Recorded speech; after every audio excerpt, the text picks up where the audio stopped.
أشهد أن لا إله إلا الله.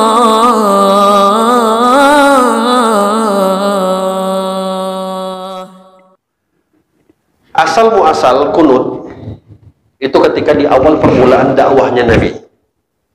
Ketika itu para penghafal Al-Quran diminta oleh Nabi SAW, ya Rasulullah, ada satu kampung, satu desa, yang satu desanya mereka beriman, masuk Islam.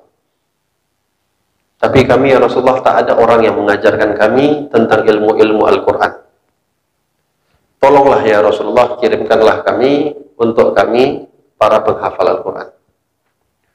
Akhirnya Nabi SAW memerintahkan 70 orang, para penghafal Al-Quran semuanya, dikirim ke desa tersebut. Yang desa tersebut terdiri dari beberapa qabail, kabilah, suku-suku, bangsa. Subhanallah, ada satu peristiwa yang betul-betul tidak pernah terbayangkan oleh Nabi SAW di awal permulaan dakwah, yang artinya ketika itu tidak terlalu banyak orang-orang yang bisa menghafal Al-Quran. Diutus 70 orang sama Nabi, lalu sampai di dalam satu sumur namanya Bi'r Ma'unah, pembantaian 70 orang tersebut. Yang Nabi dipermainkan, ditipu oleh orang-orang yang di desa ini, bahwasanya mereka sebenarnya tidak beriman sama Nabi, hanya ingin mengganggu usaha dakwahnya Rasulullah, karena memang identiknya agama kita Islam ini adalah mukjizat terbesarnya Al-Quran, sehingga dimanfaatkan para penghafal Al-Qurannya dulu yang dibantai. Akhirnya terjadilah peristiwa Bi'r Ma'unah namanya. 70 orang penghafal Al-Quran itu dibantai, tak ada satupun yang selamat. Itu geramnya Nabi SAW, marahnya luar biasa. Dikatakan 1 bulan penuh Nabi SAW selalu membaca kunut. Isinya Nabi melaknat semua kabilah-kabilah yang ada di dalam desa tersebut. Isi kunut Nabi cuma laknat. Allahumma al'an bani fulan, Allahumma al'an bani fulan, Allahumma bal'an bani fulan. Disebut sama Nabi, diulang 1 bulan penuh, nggak berhenti.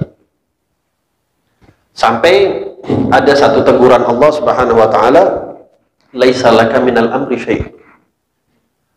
Rasulullah Muhammad, tidak ada apapun di atas engkau untuk bisa engkau memberikan satu kemudaratan untuk orang lain. Ada teguran dari Allah Subhanahu wa taala sehingga diubah cara kunutnya Nabi, yang awalnya Allahumma la'an, laknat kepada orang-orang pembunuh tadi. Nabi diajarkan untuk berdoa dengan doa yang baik, sehingga doa yang akhirnya dibacakan oleh Nabi SAW seperti doa kunut yang kita baca sekarang. Allahumma adina fi man hadait, wa afina fi man afait, wa tawallana fi man tawallait, dan seterusnya. Itu permasalahan yang berkaitan dengan Bi'r Ma'unah, kisah Bi'r Ma'unah. Lalu ada hadis-hadis yang sangat banyak mendukung tentang bagaimana masalah kunut ini. Diantaranya adalah riwayat yang diriwayatkan oleh Sayyidina Anas bin Malik. Perlu untuk diketahui, Anas bin Malik ini adalah orang yang 10 tahun hidup sama Nabi, tidak berpisah sama Rasulullah. Karena Anas bin Malik ini diangkat menjadi khaddam, orang yang khidmah bersama Nabi. Ketika Rasulullah sampai ke kota Madinah, para orang-orang Ansar itu memberikan apa yang mereka miliki kepada Rasulullah. Yang punya rumah kasih rumah, yang punya tanah kasih tanah, yang punya makanan kasih makanan. Ada satu ibunya Anas bin Malik nggak punya apa-apa. Yang dia punya cuma anaknya itu satu. Umurnya waktu itu 10 tahun. Kata ibunya, ya Rasulullah, aku nggak punya harta kayak orang lain. Yang punya cuma anakku satu, ini Anas. Ya Rasulullah, aku hibahkan untuk engkau. Aku hadiahkan anakku ini untuk engkau. Akhirnya diterima oleh Nabi. 10 tahun Anas bin Malik khidmah kepada Nabi SAW. Karena usia Anas bin Malik itu waktu itu masih kecil, sehingga Rasulullah ini punya haibah yang begitu luar biasa. kewibawaan yang tidak bisa ditandingi oleh siapapun. Sampai-sampai tak ada kita temukan satu orang sahabat yang dewasa, Sayyidina Abu Bakar, Sayyidina Umar, Sayyidina Uthman, Sayyidina Ali, yang meriwayatkan tentang bagaimana ciri-ciri tubuh Nabi SAW. Tidak ada di antara mereka yang meriwayatkan tersebut. Kenapa? Hampir-hampir mereka tidak mampu melihat wajahnya Nabi SAW. Saking wibawanya Nabi. Oleh hadza mungkin sering kita dengar hadis sahabat itu salah satu cirinya ketika mereka duduk di hadapan Nabi, faka'annama fawqa ru'usihim thair. Seakan-akan di atas kepala mereka itu ada burung. Tunduk, mereka nggak bisa bangun. Karena memang wajahnya Nabi itu betul-betul bercahaya, sehingga tak bisa mereka melihat. Dan kalau kita melihat, kebanyakan kitab Syama'il. Syama'il ini adalah isinya kitab-kitab yang menjelaskan tentang ciri-ciri tubuh Rasulullah. Rambutnya gimana, alisnya gimana, giginya gimana, hidungnya gimana, telinganya gimana. Itu lengkap loh Nabi Muhammad diceritakan. Sampai jumlah ubannya pun Nabi dihitung. Itu perhatiannya sahabat sama Rasulullah ya. Mohon maaf, istri kita yang tidur, coba tanya, berapa jumlah suaminya, uban suami? Nggak peduli dia, nggak pernah tahu. Tapi jumlah ubannya Nabi itu dihitung sama sahabat. Ada di dalam kitab Syama'il. Aku lihat. Kebanyakan Syama'il ini itu diriwayatkan antara dua golongan. Istri-istri Nabi, ya, yang memang tinggalnya sama Nabi, hidupnya sama Nabi, tidurnya sama Nabi, atau sahabat-sahabat yang golongannya masih usianya kecil. Termasuk yang paling banyak ini Anas bin Malik. Ya. Beliau pernah mengatakan bahwasanya Nabi SAW itu kunut 1 bulan penuh, berdoa kepada orang-orang yang membunuh para penghafal Al-Quran. Rasulullah SAW ketika itu meminta agar Allah Subhanahu wa Ta'ala melaknat orang-orang yang membunuh penghafal Quran itu selama sebulan penuh. Lalu dalam riwayat yang lain, Sayyidina Anas bin Malik pernah bersabda, meriwayatkan hadis Nabi SAW yang pernah bersabda, anna Nabi SAW kana tasyahran yad'u alaihim thumma tarakahu amma fi subuh falam yazal yaqtul hatta fariqad dunya. Kata Sayyidina Anas, ini orang yang sangat dekat sama Nabi, bahwasanya Rasulullah SAW pernah 1 bulan. Dalam riwayat ini dikatakan Rasulullah itu pernah 1 bulan itu berdoa keburukan kepada para pembunuh tersebut, ya. Dan setelah sebulan Nabi nggak pernah doa lagi setelah itu. Wa amma fis subuh, adapun kunut subuh, kata Sayyidina Anas bin Malik, falam yazal yaqnut hatta fariqad dunya. Nabi tidak pernah meninggalkan kunut subuh sampai beliau meninggalkan dunia. Ini riwayat daripada Sayyidina Anas bin Malik. Lalu daripada riwayat Sayyidina Al-Hasan ibn Ali bin Abi Thalib, cucunya Rasulullah, bahwasanya Rasulullah SAW pernah mengajarkan kami, kata Sayyidina Hasan, Rasulullah itu mengajarkan kami, allamani Rasulullah SAW haula'il kalimat fi kunutil witir. Doa yang dibacakan di dalam kunut witir.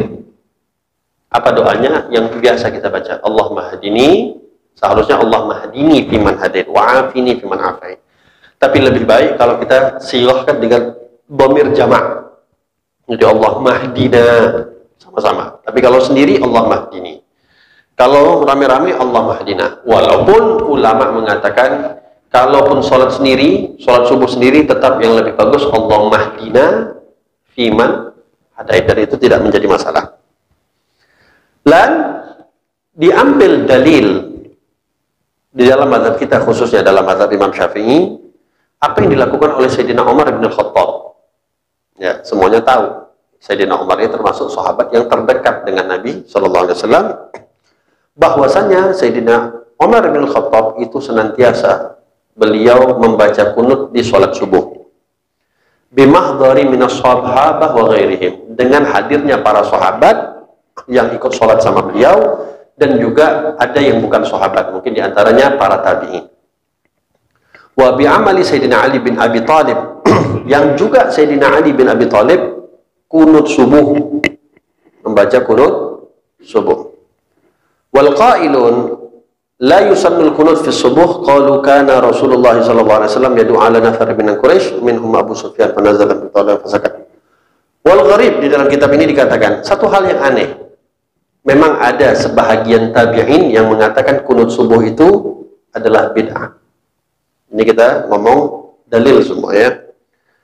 Adapun di sini dikatakan wal kunut huwa mashtamala 'ala du'a wa tsana. Kunut itu adalah gabungan antara doa dengan pujian. Ketika kita biasanya imam membaca, membesarkan suaranya, itu biasanya adalah bacaan doa. Allahumma hdina fi man hadait, wa afina fi man afait, wa tawallana fi man tawallait, wa barik lana fi ma atait, wa qina syarra ma qadait. Ada saya punya guru bilang, orang Indonesia ini suka kali tambah-tambah. Entah dari mana dia tambah wa qina bi rahmatika syarra ma qadait. Bi rahmatika itu nggak pernah ada dalilnya. Tapi ada aja yang tambah. Oleh hada ya namanya orang Indonesia sudahlah harap maklum aja. Pengajaran dari kunut subuh ini sebenarnya ya, doa itu berjamaah. Doa itu berjamaah. Tapi ketika memuji Allah sendiri-sendiri. Itu tadi ketika kita berdoa, kan imam yang baca Allahumma hadina fi man hadait, amin. Sampai wa qina syarra ma qadait, amin. Setelah itu isinya pujian. Fa innaka taqdi wa la yuqda 'alaik wa innahu la yadhillu man walait wa innaka man lam yadhillu 'alaik. Tabarak wa ta'ala falakal hamdu 'ala ma qadait nastaghfiruka wa natubu. Itu semuanya adalah pujian untuk Allah. Kalau memuji Allah disunahkan untuk sendiri-sendiri, tapi kalau berdoa disuruh berjamaah. Lah, kalau kunut berjamaah artinya doa berjamaah boleh, kenapa kok habis sholat nggak boleh?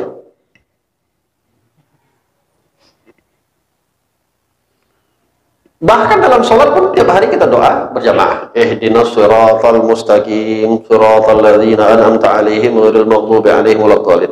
Ada yang nggak bilang amin? Atau ada yang bilang waladdallin, bid'ah? Nggak ada, kan semuanya bilang amin. Apa artinya? Ihdinas siratal mustaqim. Tunjukkanlah kami jalan siratal ladzina an'amta 'alaihim ghairil maghdubi 'alaihim waladdallin. Itu kan doa. Apa yang dibaca? Amin. Kenapa boleh? Malah wajib. Kenapa kok di luar sholat nggak? Bedanya apa? Kalau memang nggak boleh, mutlak nggak boleh. Tapi kenapa di dalam sholat boleh? Yang seharusnya, kalau di dalam sholat saja boleh, berarti di luar sholat lebih boleh lah. Kan lebih di sholat ini kan ada aturan. Nggak sembarangan. Beda kalau di luar sholat, mungkin nggak terlalu banyak aturan. Tapi dalam sholat saja boleh, masa di luar sholat tidak boleh. Oleh hada, saya sering analogikan ya. Kalau pakai dalil capek lah kita. Dan kita juga bukan ahlinya. Mau cari-cari dalil. Tapi cobalah pakai logika. Sering saya tanya. Orang-orang yang nggak membolehkan doa sama sholat, setelah sholat atau zikir setelah sholat berjamaah. Saya sering tanya. Kalau kita habis sholat, anggaplah kita main HP berjamaah. Boleh nggak? Ada yang bilang haram? Enggak kan? Kalau kita mau main HP berjamaah, imam aja yang zikir, kita mau main HP semua berjamaah, boleh? Boleh-boleh aja kan? Nggak ada yang bilang haram kan? Atau kalau kita misalnya mau gosip berjamaah, ya gosip bukan artinya ngomong yang baik-baik lah, atau cerita-cerita kompor-kompor berjamaah, boleh kan? Atau kita mau ke kamar mandi berjamaah, boleh? Terus kok doa berjamaah nggak boleh? Ini kan suatu hal yang lucu. Yang kita khawatirkan ada niat-niat terselubung, yang dikhawatirkan ada niat-niat terselubung, karena memang ada sebagian orang yang nggak suka nampaknya perkumpulan persatuan Islam. Ya. Kata Nabi SAW, "Man ijtama'a qaumun fi buyutin min buyutillah", tidaklah berkumpul orang-orang di dalam rumahnya Allah Subhanahu wa taala, illa ghasyiyatuhumul malaikah, kecuali Allah Subhanahu wa taala akan menurunkan para malaikat kepada mereka. Wa nazalat bihimus sakinah, dan Allah akan memberikan ketenangan di dalam hati mereka.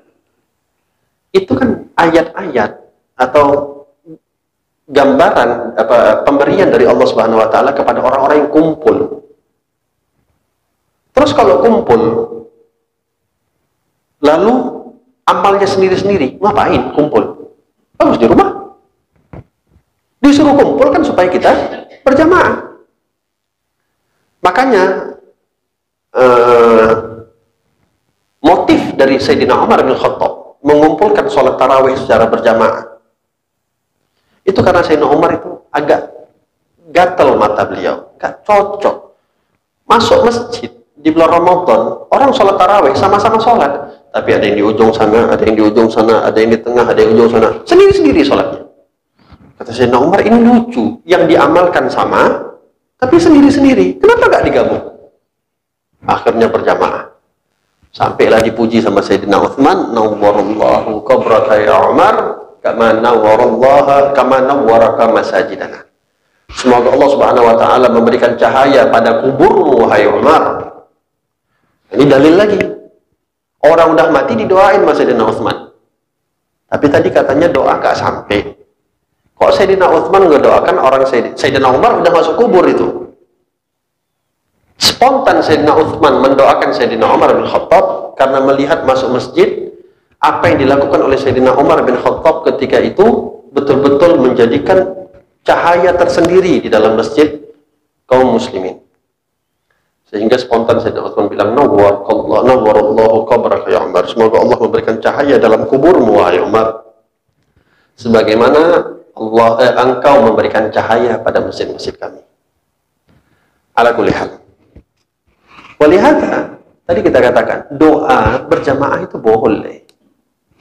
Sah. Dalilnya ada. Nggak bisa kita nafikan kalau orang mau bilang doa berjamaah itu tidak ada. Tapi ya sudah. Artinya kita sebagai orang yang memang harus terbiasa menghadapi perbedaan. Jangan terlalu membuat perbedaan itu menjadi masalah yang besar.